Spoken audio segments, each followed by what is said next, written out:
पूज्य सन्यासी वृंद और देश के नहीं विश्व के अनेकों कोनों से आए हुए हमारे आर्यजन, मातृशक्ति, नौजवान मित्रों, साथियों, सुरक्षा व्यवस्था में लगे हुए हमारे मित्र और विशेष करके हमारे मीडिया के लोग, आज हमारा और इस राष्ट्र का सौभाग्य है कि इस राष्ट्र के निर्माता और इस राष्ट्र को एक नई दिशा देने वाले और इस राष्ट्र को आज़ादी की राह की प्राप्ति पे डालने वाले दो उन महानुभाव, दो उन विभूतियों को जिनको हम गुरु शिष्य के रूप में गुरुवर बिरजानंद जी महाराज और महर्षि दयानंद जी महाराज के नाम से जानते हैं, आज उस गुरु दीक्षा समारोह का उद्घाटन करने के लिए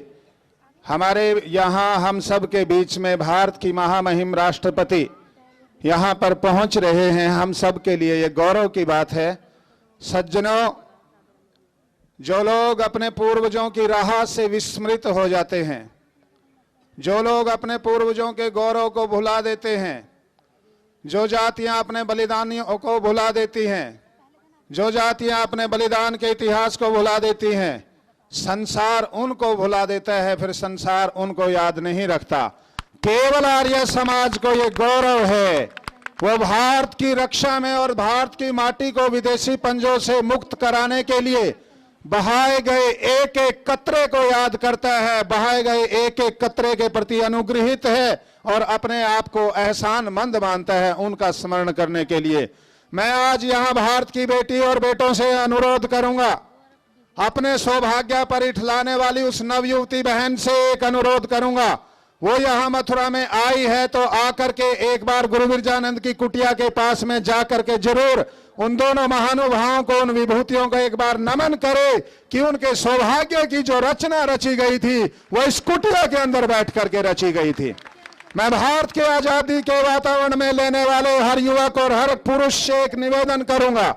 कि आज वो जिस आजादी में श्वास ले रहे हैं, आज जिस आजादी के वातावरण में वो पालित और पोषित हो रहे हैं, वो एक बार उस गुरु बिरजानंद जी की कुटिया के अंदर जाकर के उन दोनों महानुभावों के प्रति नतमस्तक होकर के श्रद्धांजलि दे। उनकी इस आजादी की रचना उसी कुटिया के अंदर रची गई थी और उस कुटिया को हम केवल मात्र एक कुटिया नहीं मानते। आज हमारे बीच में समस्त भामाशाह यहाँ उपस्थित हैं, देश का गौरव उपस्थित है, दानदाता उपस्थित हैं। उस कुटिया को हम परिवर्तित करना चाहते हैं एक भारत भाग्य परिवर्तक संस्थान के अंदर, जो आने वाली पीढ़ियां देखें और ये जाने कि भारत के भाग्य का परिवर्तन यहीं से प्रारंभ हुआ था। हमारे बीच में आज हमारे देश का एक नौजवान खड़ा है, अधिकारी खड़े हैं, माताएं हैं, बहनें हैं, पुरुष हैं। अरे इस देश के लोगों के वो दिन याद करके हम केवल कल्पना ही कर सकते हैं।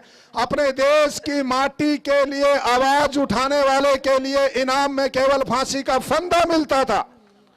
अपने देश की इज्जत को बचाने वाले के लिए केवल इनाम में फांसी का फंदा मिलता था। उस समय में जब भारत की आजादी के लिए आवाज उठाने वाले व्यक्ति की छोटी सी आहट को बम के धमाके से बड़ी माना जाता था, उस समय भारत के अंदर, कलकत्ता के अंदर महर्षि दयानंद जी महाराज ने वायसराय के सामने ये घोषणा की, मैं भगवान से प्रार्थना ये करता हूं कि सुबह का सूर्य देखने से पहले तुम्हारा साम्राज्य भारत से नष्ट हो जाए।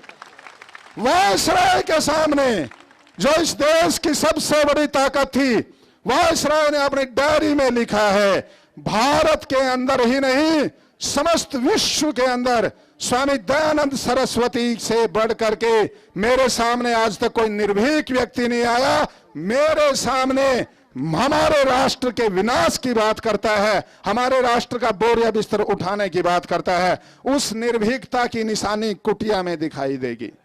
और मेरे देश के लोगों, केवल मात्र एक गुरु के वचन से अपना जीवन समर्पित करके भारत माता का उद्धार करने वाला वो व्यक्तित्व और उसके प्रेरणा स्रोत गुरुवर बिरजानंद जी महाराज, आज आपकी झोली खुल जानी चाहिए और वो संस्थान आने वाले दिनों में भारत के एक ऐसे अविस्मरणीय संस्थान के रूप में परिवर्तित हो जाना चाहिए कि जिसको देख करके लोग गर्व से पूरित होकर के ये कहे कि भारत के सौभाग्य का प्रारंभ इस कुटिया से हुआ था, और अब भी दोबारा यदि आप भारत का वही पुराना वैदिक सौभाग्य लाना चाहते हो, आर्यों का विश्व में चक्रवर्ती साम्राज्य लाना चाहते हो, जो आदेश और संदेश उस कुटिया से आया था गुरु बिरजानंद जी महाराज के शब्दों में, वही आदेश हमें यहां से लेकर के जाना है और अपना सर्वस्व समर्पित करके उन दोनों महापुरुषों के उन वचनों को जन जन तक पहुंचाना है, और उस कुटिया को और इस मथुरा को महर्षि दयानंद जी महाराज के सपनों की मथुरा बनाना है। ये हमारा संकल्प होना चाहिए।